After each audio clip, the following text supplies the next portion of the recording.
आमच्या घरात सकाळी जी टी व्ही, जी टॉकीज किंवा सन मराठी,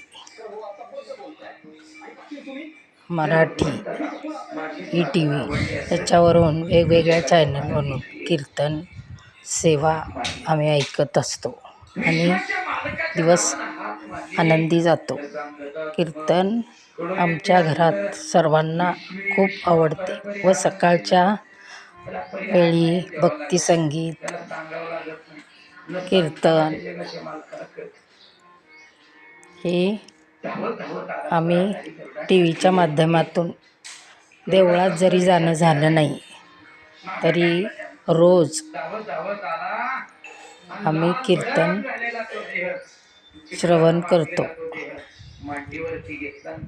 सगळ्यांना कीर्तनाची आवड आहे.